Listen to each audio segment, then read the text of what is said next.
Hello, Blackbird.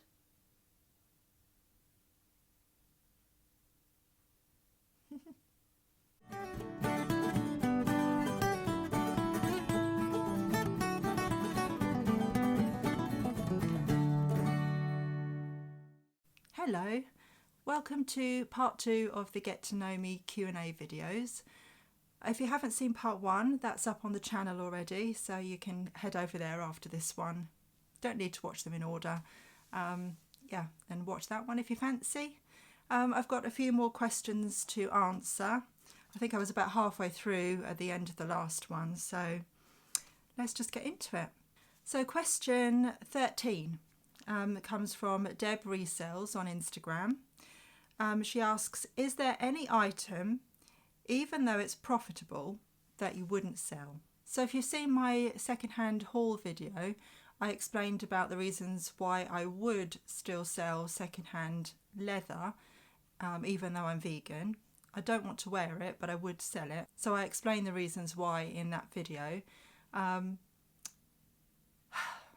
think my answer is that I wouldn't resell fur, even though it's the same principles as leather.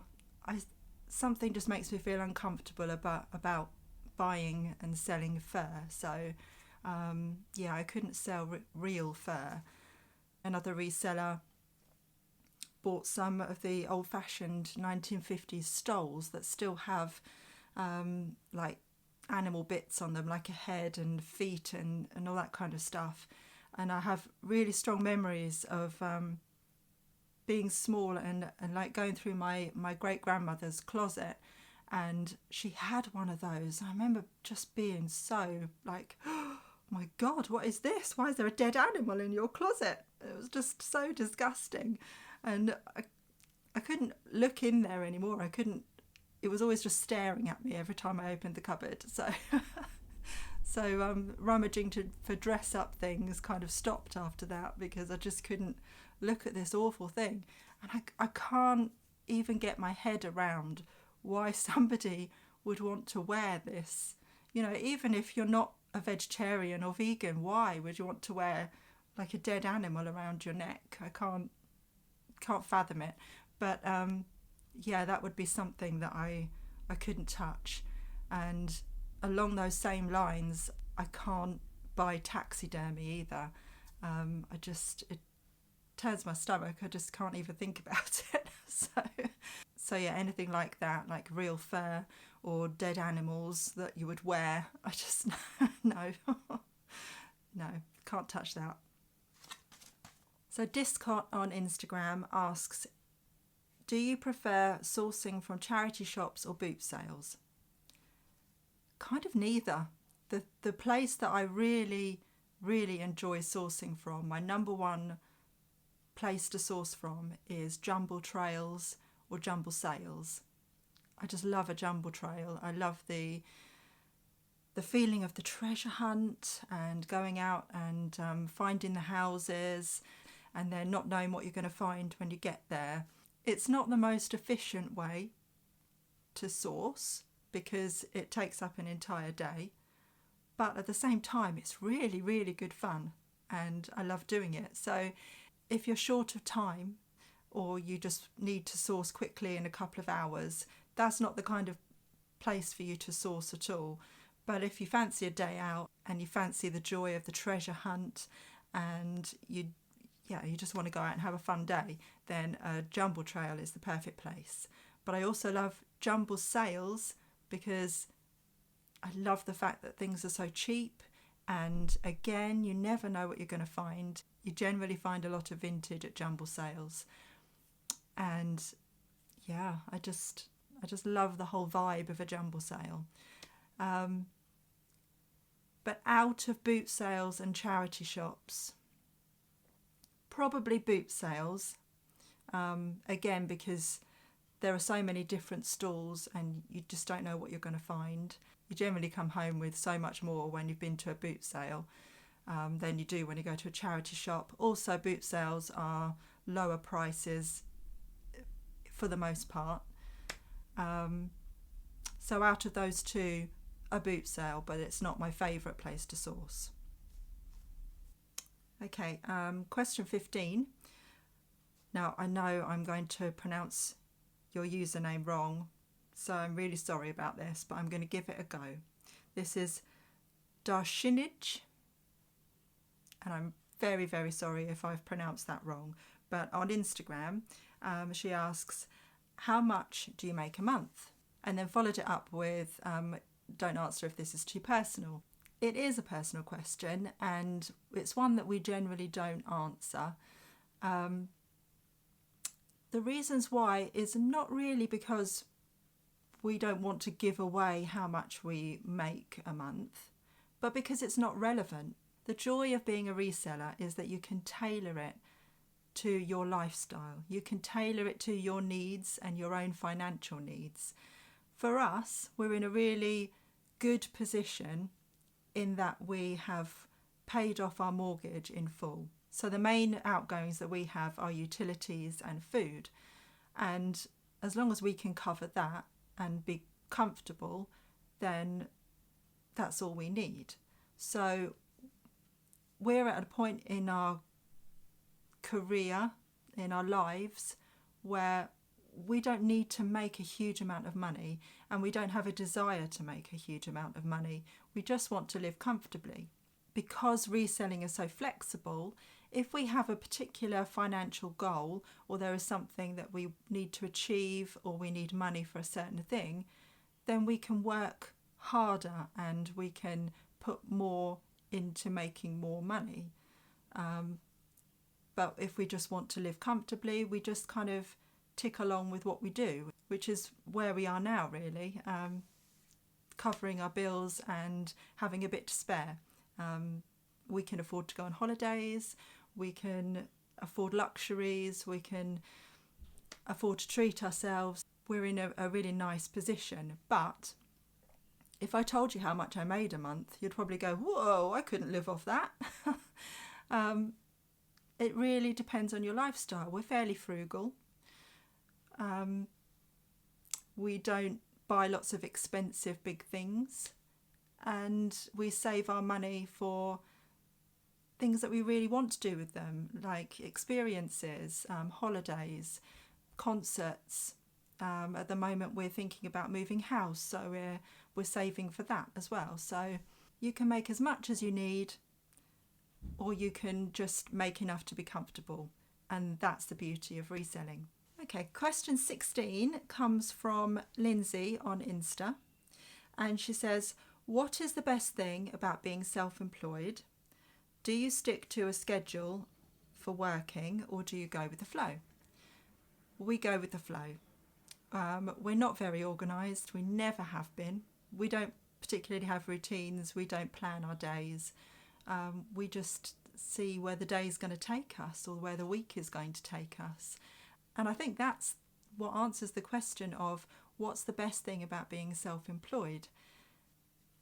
We can just tailor our work to our lives. We don't have restrictions. We're not constricted by things. We don't have a boss. And that's really the reason why I could never, ever go back to working for someone else again. I love the freedom of it. I love the freedom of, if somebody needed me at a moment's notice, I'm able to, for the most part, drop my work and head over and be there for somebody. If people have got plans to do something in the week, we can go and do that with them, and we can make up that time another time, either in the evening or on a weekend. It's so flexible. I absolutely love being self-employed, and I never want to change it. Okay, question 17 is from Reselling for a Living on Instagram. Again, another personal question, and she did say don't answer it if you don't want to, but asks, would you have liked to have had more children? When we had Ellen, we didn't really think we'd only stick at one. So at the time we thought we'd have more. For one reason and another, it wasn't right for us. And in the end, we adopted a dog. And that was kind of the compromise. And have no regrets. no regrets adopting a dog rather than having another child. It was obviously the most painful thing in the entire world when we lost him. But having him as, part of our family, have absolutely no regrets about. We rescued him from Blue Cross, and we would really like to rescue another dog. It's been nearly 3 years now, and we're ready. We're ready again to adopt another fairy child, as we put it, and have another little member of our family. So, yeah, complicated, really. We do joke to Ellen that when we had her, she broke the mould, so, how could any other child live up to it? So, yeah, she had the benefits of being an only child and having all of our attention. I hope we haven't spoiled her. I don't think we have. So, yeah, it's a tricky one to answer, because I never thought I would just have one child, but I don't regret not having more. So, yeah. Question 18 is Zoe Eid on Instagram. She says, do you enjoy reading? If so, do you have a favourite genre or a favourite author? I do enjoy reading. I don't give myself enough time to read. I don't have a favourite genre as such. My taste in books is about as eclectic as my taste in music. I just like a really good story. A bit like how I would choose a movie to watch. I choose a book for its story. The story attracts me to it. So I pulled out a couple of examples to show you. Books that I've got on my shelf that I'm hoping to get around to reading soon, if I ever give myself the time. This one I'm really looking forward to reading, Daisy Jones and the Six. Says their albums were on every turntable. They sold out arenas from coast to coast. Their sound defined an era, and then on the 12th of July 1979 they split. Nobody ever knew why until now. The only thing that's certain is that from the moment Daisy Jones walked barefoot onto the stage at the Whiskey, the band were irrevocably changed. This is the story of their incredible rise and fall, the ambition, the desire, the heartbreak and the music. That's right up my street, because you know that I really, really love my music. So I'm really looking forward to reading that one. And then I picked this one up. It's called The Forgetting Time. It's by Sharon Guskin. And it says, Noah is a little boy who knows things he shouldn't, and he remembers things that he should have forgotten. Because as well as being a 4-year-old called Noah, he remembers being a 9-year-old called Tommy. He remembers his house, his family, his mother, and now he wants to go home. 2 boys, 2 mothers, 1 unforgettable story. So yeah, I picked that one up. It really, really appealed to me, the story. I'm very drawn to anything to do with reincarnation, the afterlife, spiritualism, and I was really drawn to this book. So yeah, I'm looking forward to reading that one too. In terms of favourite authors, and along the same lines as talking about The Forgetting Time, one of my favourite authors is Mitch Albom. He wrote Tuesdays with Morrie, which is a classic and absolutely fantastic book. I would highly recommend everybody read that. It really touches on the meaning of life, why we're here, and it's just an absolutely beautiful read. This one is one of his latest. I've read most of his books now, and this one is the first phone call from heaven. And it says on the back, when the residents of a small town on Lake Michigan start receiving phone calls from the afterlife, they all become the subject of widespread attention. Is it the greatest miracle ever, or a massive hoax? Sully Harding, a grief-stricken single father, is determined to find out. This is a story about the power of belief and a page-turner that will touch your soul. So yeah, he's an author that writes books about the human experience. He touches a lot on stories to do with spirit, and yeah, I just absolutely love everything that he's written. So I haven't read that one yet. I'm looking forward to reading that one. And on a lighter note, one of my favourite authors is Sophie Kinsella. You could easily dismiss her as being a chick lit kind of author, but I find her writing to be more comedy than anything else. Her characters always remind me of like Miranda or that kind of female character. It's very relatable.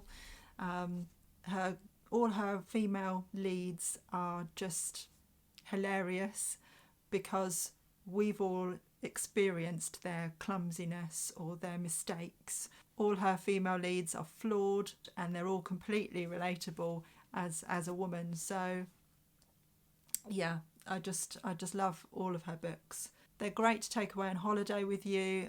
Really nice, easy read by the pool or on the beach. And they're also great to disappear into if you just want to escape the seriousness of life and have a good giggle. The stories are light-hearted, witty, and just make you feel good. Question 19 is from Linden Grove blog on YouTube. And they ask, what was your school experience?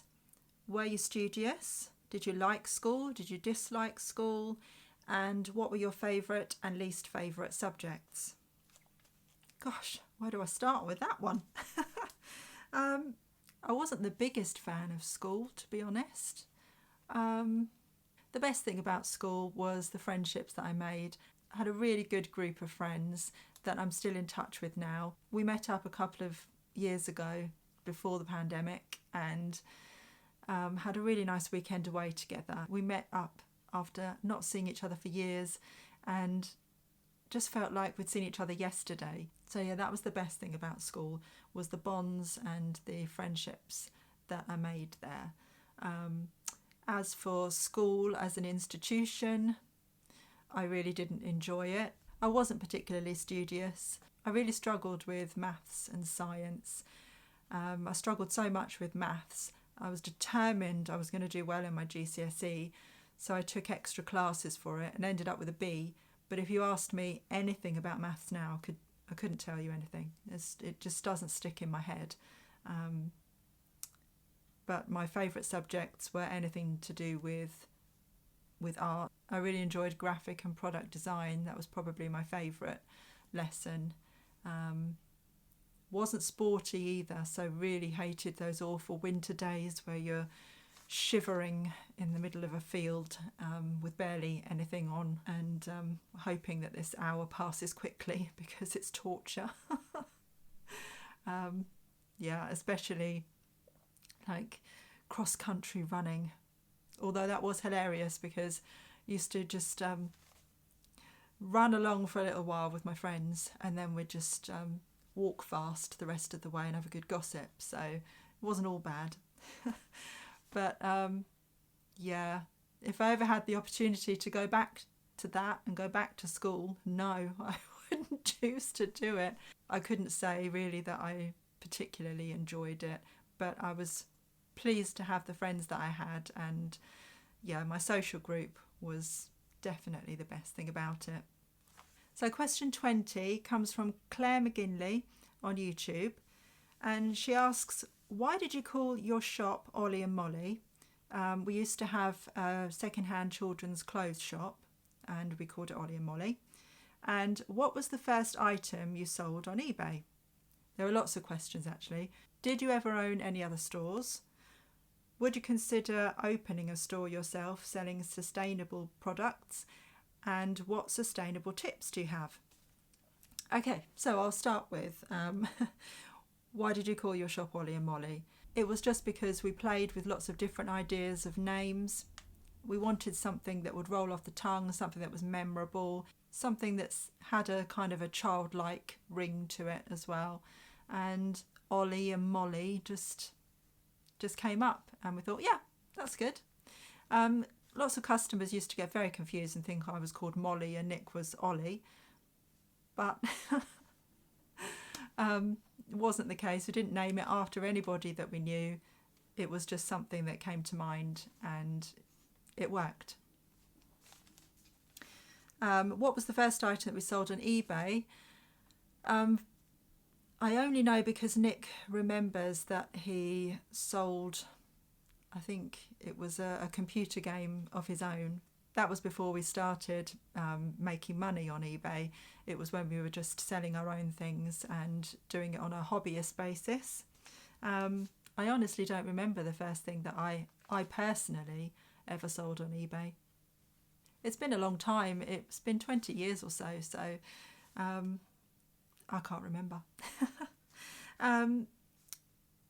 Did you ever own any other stores? Yes, we did. We had a shop called Replay, and we sold secondhand and new video games, DVDs, CDs. It was a bit like a CEX on a miniature version, and we had that for a good 8 years. It was our most successful high street retail venture, and it was successful when we left it. The only reason we did was because we were ready to move on and do something different. But yeah, we have some really fond memories of that, and quite often we miss it. There are lots of aspects that we miss about it, and lots of aspects that we don't miss as well. We had some difficult customers, and with the nature of the shop as it was, what we sold with secondhand consoles and expensive items, we were broken into a few times. So that wasn't fun. And I think at the end of the day, part of the reason that we made the decision to move on, but we also have some really good memories, and we had some lovely customers, and we do miss that. But in terms of would I open another shop? No. I'm done with the high street, and I think Nick is too. The only thing that would tempt me back, I think, is a second-hand record shop. But even that, when I really think it through and I think about how tiring it is to be in a shop 6 or 7 days a week, I think about the extra costs, like the business rates, extra utilities. It puts me off, it really does. I much prefer the flexibility of working from home now. So for your last question, do I have any sustainable tips? That's a whole video in itself. I have made a video talking about sustainable swaps, and there are a few tips in there. So I will link that at the end of this video, so you can head over there and have a look at that if you haven't watched it already. But I probably will in the future do some more videos about sustainability and maybe some videos on tips, etc. But just to say, I'm not perfect. I'm still learning as I go. There's so many things that I could still change and still do. We're all still learning, aren't we? So, I'm happy to share what I do. And I'm also really happy to learn from you guys as well, because I bet there are so many things that you guys do that I haven't done or haven't even thought about. So it's nice to just sort of have that community and learn from each other. Okay, question 21. Hannah Williams on YouTube asks, what shampoo do you use and what do you not like to sell? I don't really enjoy selling computer games, which sounds weird when I've just said that we had a computer game shop.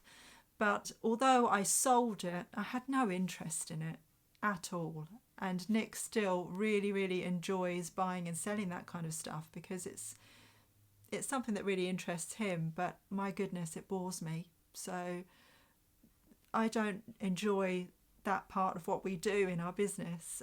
He picks that sort of stuff up, and it's not something that I enjoy selling. But in terms of what shampoo do you use, currently I've been using the solid shampoo bars from Lush. I really like those. I've tried other shampoo bars and haven't liked them as much. They've been really drying, or the complete opposite to that, where they put too many oils in it and then your hair just feels really sticky and greasy. So I haven't actually found anything that I've liked as much as Lush's shampoo bars. So that's what I've been using. Okay, question 22 is again from 3Hana on Instagram. And again, I'm sorry if I've mispronounced your name. They ask, have you always been a reseller? And if not, what was your previous job? No, I haven't always been a reseller. I've previously worked at Amazon as a book buyer. I really, really enjoyed the job there, and I started to be trained up to buy new books and to work with publishers. And I love that kind of thing. I love the literary world, and I was really excited about doing that. But then I fell pregnant with Ellen.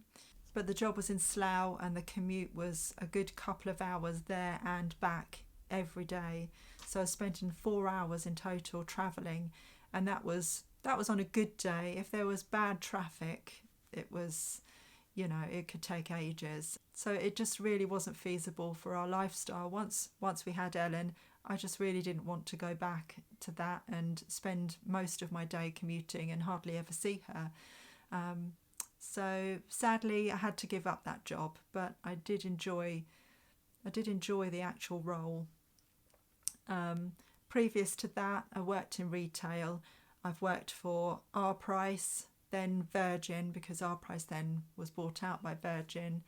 And then I worked for HMV for a little while. Working in retail was never really my plan when I was younger. I thought I was going to be a photographer, but life happens, and I took a job at Our Price to earn some money while I was trying to figure out what I was going to do for the rest of my life. And I met Nick, and rest is history, really. Right, I'm on the last question. This is question 23, and it comes from Elaine Harris on YouTube. And she asks, do you have a daily routine re housework? I find it really hard working full time, doing eBay and keeping on top of housework. Elaine, I feel your pain because I find it really hard too. It's so hard when you're working at home because you feel that you should be spending your time working and earning money, and then you look around and you think, oh my goodness, I need to clean the bathroom, stairs need hoovering. It's really difficult to find that balance, and I can honestly say in all the years that I've worked from home, I've not managed to find that balance. You ask, do I have a daily routine in terms of housework? No, I probably should do. I probably should do. Maybe that would help. But I don't have a particular daily routine. It just gets to a point where, something gets to a stage where I think, I really need to clean that, and then I clean it. But there are a couple of things that I have implemented recently. And one is the New Year before last, I made a New Year's resolution never to go to bed with washing up still not done and a dirty kitchen. So for the last year and 3 months, I have managed to stick to that, and I'm really happy with myself for that. I make sure that I never ever go to bed with a dirty kitchen. I do the washing up in the evening. I clean all the tops down. Everything's lovely, so that when you get up in the morning, switch the kettle on for a cup of tea, you don't look around and think, oh no, I still have the washing up to do. So yeah, that's one thing that I did for myself that I'm really happy about. So I suppose that's a routine, isn't it? And I do tend to hoover on a Monday morning, because it's just nice to have a nice sort of space to work in, isn't it? So I hoover, tidy up, and then it just feels really nice for that beginning of the week to have a nice tidy living room and space to work. But in terms of like cleaning the sink or cleaning the bathroom or anything like that, I haven't managed to get into any kind of routine with that. So it is literally, oh, that's looking like it needs cleaning, I better do that. So yeah, probably if I made a plan and I made a routine, it would help. But I'm not very good at making plans or sticking to routines. So there we are. So if you've got to the end of this, thank you so much for watching. I hope you've enjoyed both Q&A videos. Thank you so much if you sent me a question. I've tried to answer them all in some way, even though some were a bit tricky, but the tricky ones are better, aren't they? They test you. And as I said before, I will link the video for the sustainable swaps stroke tips for anybody who's interested in that. And I'll see you in another video very soon. Take care. Bye for now.